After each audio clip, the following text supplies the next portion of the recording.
Hello everyone, welcome to our YouTube channel Shiksha Alliance. Today we are going to start our daily current affairs session in which we will cover important news from several newspaper, PIB and various government sources. So let's begin our session. Our first topic is National Working Plan Code 2023. PIB की news important हो जाता है, हम जानेंगे इसके बारे में.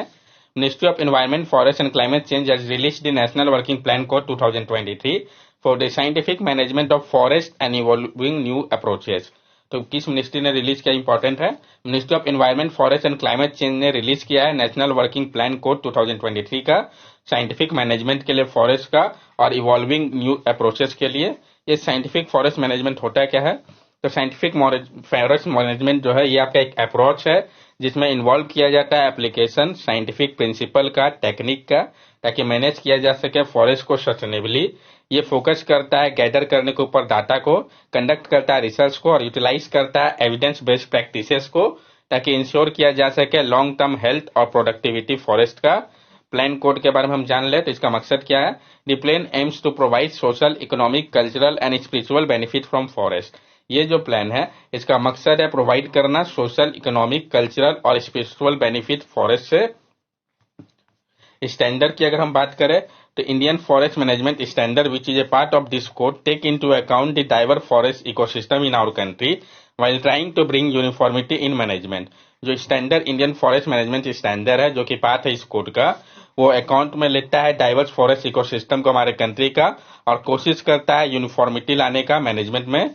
ये जो कोड है वो लाता है यूनिफॉर्मिटी को और साथ साथ एक गाइडिंग प्रिंसिपल भी है तैयार करने के लिए वर्किंग प्लान को अक्रॉस डिफरेंट फॉरेस्ट डिवीजन और स्टेट के लिए. जो स्टैंडर्ड है वो अलाइन करता है इंटरनेशनल क्राइटेरिया के अनुसार और इंडिकेटर के अनुसार ताकि सस्टेनेबली फॉरेस्ट को मैनेज किया जा सके.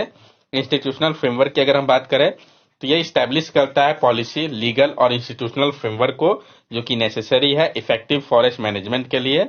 और पहली बार ये जो है कंटिन्यूअस डाटा कलेक्शन कर रहा है, अपडेशन कर रहा है सेंट्रलाइज डाटाबेस में जैसा कि प्रिस्क्राइब किया गया था स्टेट फॉरेस्ट डिपार्टमेंट के द्वारा. ये इनेबल करता है स्टेट फॉरेस्ट डिपार्टमेंट को कि वो मेजर करे इफेक्टिवनेस को मैनेजमेंट प्रैक्टिसेस का जो प्रिस्क्रिप्शन वर्किंग प्लान है उसके अगेंस्ट. नेक्स्ट टॉपिक हमारा wild orchid of north Bengal. तो हम जानेंगे जो वाइल्ड ऑर्चिड है नॉर्थ बंगाल का इसके बारे में. पहले भी इस टॉपिक को हम लोगों ने कंसिडर कर रखा है. Wild orchid of North Bengal, known for their beauty, fragrance and medicinal property, are disappearing due to deforestation in their natural habitat. तो जो वाइल्ड ऑर्चिड है नॉर्थ बंगाल का जिसको कि जाना जाता है उनके ब्यूटी, फ्रेगनेंस और मेडिसिनल प्रॉपर्टी के कारण वो डिसअपियर हो रहा है डिफोरेस्टेशन के कारण उनके नेचुरल हैबिटेट में. हम ऑर्चिड के बारे में समझते हैं पहले.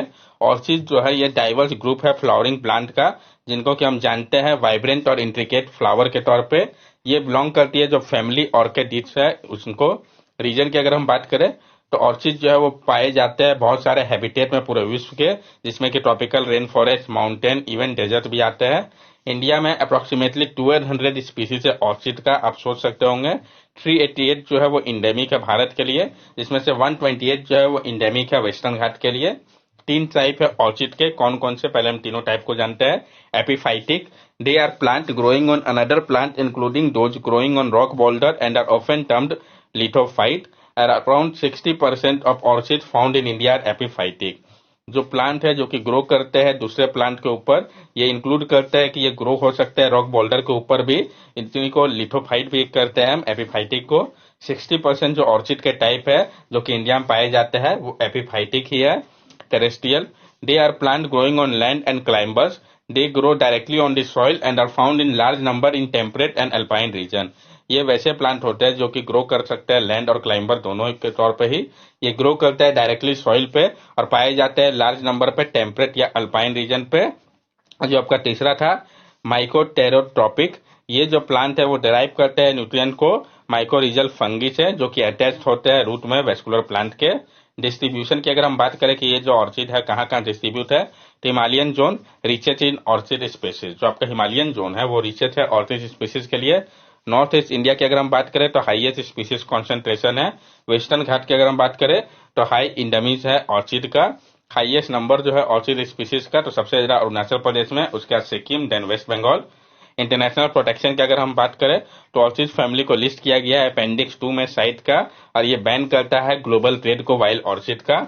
यूज की अगर हम बात करें ऑर्चिड का क्या उपयोग है तो एस्थेटिक इंपॉर्टेंस है, हर्बल मेडिसिन के रूप में भी उपयोग किया जाता है। कल्चरल और स्पिरिचुअल इंपॉर्टेंस है, वेनिला जो है वो प्रोड्यूस होता है वेनिला प्लानिपोला ऑर्चिड से, ये आप देख सकते हैं ऑर्चिड प्लांट को। नेक्स्ट टॉपिक है हमारा UN adopt first ever high sea treaty.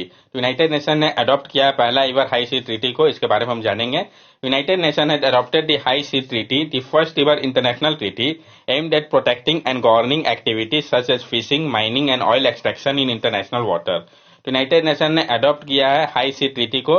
ये पहला रिवर इंटरनेशनल ट्रीटी है जिसका मकसद है प्रोटेक्ट करना और गवर्न करना एक्टिविटी को, जैसे कि फिशिंग हो गया, माइनिंग हो गया या ऑयल एक्सट्रैक्शन हो गया इंटरनेशनल वाटर पे।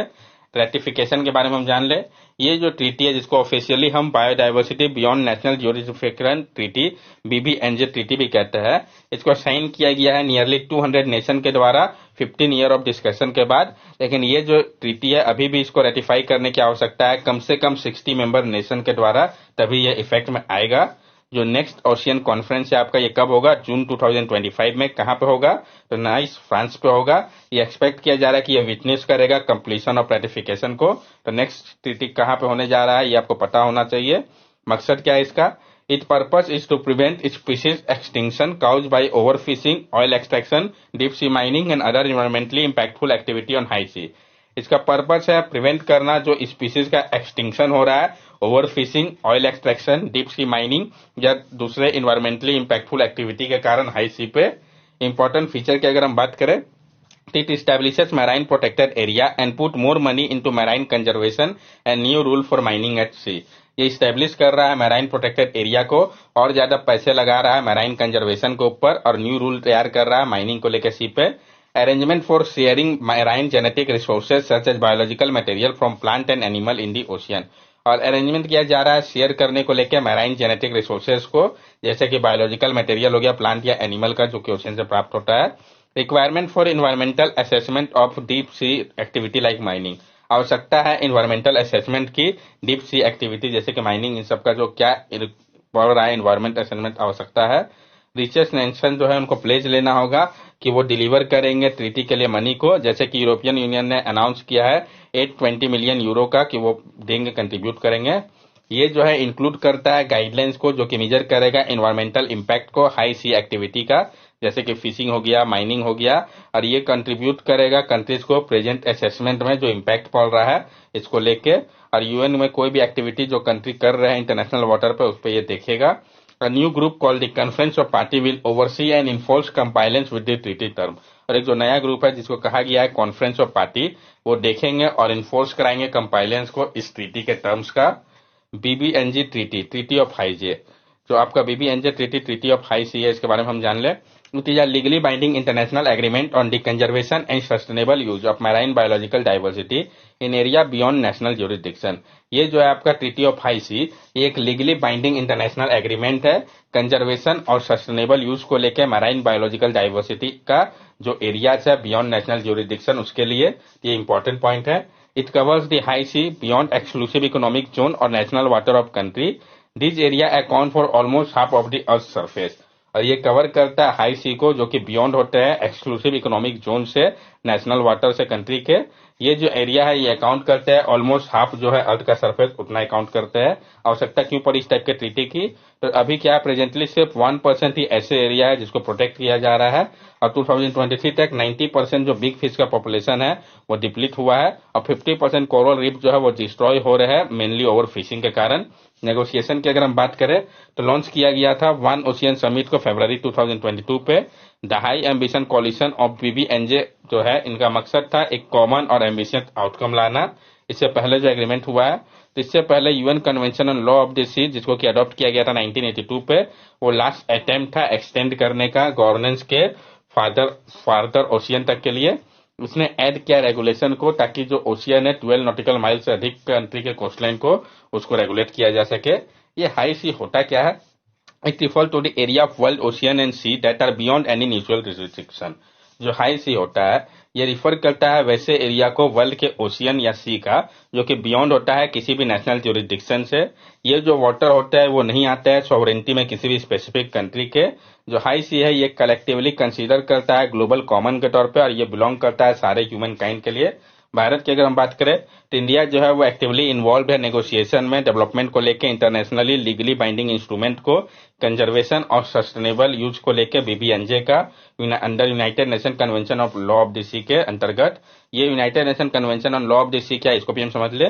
तो जो आपका UNCLOS United Nation convention on law of the sea है, ये आपका 1982 का एक इंटरनेशनल एग्रीमेंट है जिसको स्टेब्लिश किया गया था लीगल फ्रेमवर्क के तौर पर मैराइन और मैरीटाइम एक्टिविटी के लिए। इसको जाना जाता है लॉ ऑफ द सी के तौर पे। ये डिवाइड करता है मैराइन एरिया को 5 मेन जोन पे, namely internal water, territorial sea, contiguous zone, exclusive economic zone और हाई सी के तौर पे। नेक्स्ट टॉपिक हमारा peace prize of the German book trade. तो जो पीस प्राइज है जर्मन बुक ट्रेड का, इसके बारे में हम जानेंगे किनको दिया गया, इंपॉर्टेंट हो जाता है। तो जो रिनोन्ड ऑथर है सलमान रुश्दी, उनको दिया गया है prestigious peace prize German book trade का, उनके लिटरेरी वर्क के कारण जो उन्होंने अनवेवरिंग स्पिरिट को शो किया था कांस्टेंट डेंजर को देखते हुए। ये जो प्राइज ऑर्गेनाइजर है वो कमेंट करता है रस्टी के नैरेटिव विजन को, लिटरेरी इनोवेशन, ह्यूमर और विजडम को, जो फिजिकल और फिजियोलॉजिकल कंसिक्वेंस है जो का उनको सामना करना पड़ा, जिसमें कि स्टैबिंग इंसिडेंट भी है 2022 का। रस्डी जो है वो कंटिन्यू जो है राइट कर रहा है इमेजिनेटिवली और डीपली ह्यूमन अप्रोच को, इस कारण उनको ये बुक प्राइज दिया गया है। नेक्स्ट टॉपिक हमारा दक्षता, पीआईबी के मुझे इंपॉर्टेंट हो जाता है, जानेंगे हम दक्षता के बारे में। The iJolt Karmyogi platform has launched a curated collection called Dakshta, Development of Attitude Knowledge School for Holistic Transformation in Administration for young professional and consultant engaged in government work। जो iJolt कर्मयोगी platform है उन्होंने launch किया है एक curated collection को जिसका नाम रखा गया है दक्षता, development of attitude knowledge skill for holistic transformation in administration young professional और कंसल्टेंट के लिए जो इंगेज है गवर्नमेंट के वर्क पे। ये जो कलेक्शन है ये कंसिस्ट करता है 18 कोर्सेज को जिसको डिजाइन किया गया है इनहेंस करने के लिए फंक्शनल, डोमेन और बिहेवियर कॉम्पिटेंसी को, जो कि नेसेसरी है इफेक्टिव ड्यूटी डिस्चार्ज के लिए, जैसे कि डाटा ड्राइवन डिसीजन मेकिंग हो गया, कोड ऑफ कंडक्ट हो गया, कम्युनिकेशन स्किल हो गया, पब्लिक पॉलिसी हो गया, स्ट्रेस मैनेजमेंट हो गया और भी बहुत सारे हैं। iJolt कर्मयोगी प्लेटफॉर्म जो है वो काम कर रहा है एक कम्प्रिहेंसिव ऑनलाइन पोर्टल के तौर पे कैपेसिटी बिल्डिंग के लिए। ये कंबाइन कर रहा है अलग अलग हब को learning, competency management, career development, discussion, event और नेटवर्किंग का। ये जो प्लेटफॉर्म है इसको मैनेज किया जा रहा है कर्मयोगी भारत के द्वारा, जो कि एक government on not for profit organisation है जो कि ministry of personnel public grievance and pension के अंतर्गत आता है। नेक्स्ट टॉपिक है हमारा tuber based rainbow diet campaign. जो tuber based rainbow diet campaign चलाया गया इसके बारे में हम जानेंगे। The ICAR Central Tuber Crop Research Institute plan to expand its tuber-based rainbow diet campaign to more areas in India with significant tribal population। जो आपका ICAR central tuber crop research institute है, इनका प्लान है कि वो expand करें इनके tuber based rainbow diet campaign को। ये कैंपेन किनका है ये इंपॉर्टेंट हो जाता है और ज्यादा एरिया में भारत के, ताकि जहां पे सिग्निफिकेंट पॉपुलेशन है वहां के लिए। इस कैंपेन का मकसद है प्रमोट करना बायो फोर्टिफाइड ट्यूबर को और वैल्यू एडेड प्रोडक्ट को जो कि उनसे तैयार हो रहा है, कॉम्बैट करने के लिए माल न्यूट्रिशन को। ये इंश्योर करता है एक बैलेंस डाइट को। करंट फिजिकल ईयर पे ये जो कैंपेन है इसको लॉन्च किया गया है ओडिशा के लिए। ये टारगेट कर रहा है 9 डिस्ट्रिक्ट को जहां पे लार्ज ट्राइबल पॉपुलेशन है। तो प्रेजेंटली इसको कहां के लिए लॉन्च किया गया है, तो ओडिशा के लिए ये इंपॉर्टेंट पॉइंट है। ये ट्यूबर क्रॉप्स होता क्या है? Tuber crops are plant that produce edible underground storage structure called tuber. जो ट्यूबर क्रॉप्स होते हैं ये प्लांट होते हैं जो प्रोड्यूस करते हैं एडिबल अंडरग्राउंड स्टोरेज स्ट्रक्चर को, जिनको कि हम ट्यूबर कहते हैं। ये जो ट्यूबर होते हैं ये सर्व करते हैं एक सोर्स ऑफ न्यूट्रिएंट और एनर्जी के तौर पर प्लांट के लिए। जैसे कि आपका ट्यूबर क्रॉप इंक्लूड करता है पोटैटो को, स्वीट पोटैटो को, याम्स को, कैसावा को। ये जो इनिशिएटिव है ये फोकस कर रहा है पॉपुलराइज करने को लेके orange flesh sweet potato, purple flesh sweet potato, purple flesh yam जो कि रिच है बेनिफिशियल कंपाउंड पे। ICAR central tuber crop research institute के बारे में भी हम जान ले। इसका हेडक्वार्टर त्रिभुवनपुरम पे है। ये फोकस करता है रिसर्च और डेवलपमेंट के ऊपर जो कि रिलेटेड है ट्यूबर क्रॉप से, जैसे कि पोटैटो, स्वीट पोटैटो, याम्स या कैसावा हो गया। जो आपका central tuber crop research institute है, प्रीवियसली इसने इंट्रोड्यूस किया था बायो फोर्टिफाइड स्वीट पोटैटो के वैरायटी को अरुणाचल प्रदेश और त्रिपुरा के लिए। ये जो इंस्टीट्यूट है ये अनवील करता है tuber crop rainbow diet plate को, जो कि फीचर्स करता है बायो फोर्टिफाइड स्वीट पोटैटो, कैसावा और मिलेट को। CTCRI का जो एफर्ट है इसका मकसद है डेवलप करना इम्प्रूव ट्यूबर केवालाइसी को और एक्सप्लोर करना ट्यूबर मिलेट कॉम्बिनेशन को न्यूट्रिएंट्स वैल्यू एडेड प्रोडक्ट के लिए। ये आप देख सकते हैं याम हो गया, अफ्रीकन याम ट्यूबर हो गया, कोकायम हो गया, कैसावा हो गया। That's all for daily current affair session. अगर आपको हमारी वीडियो अच्छी लगी हो तो हमारे चैनल सब्सक्राइब करें, हमारे वीडियो को लाइक करें और ज्यादा से ज्यादा शेयर करें। These are our social media link. From here also you can stay connected with us and give us your valuable feedback. Thank you and have a nice day.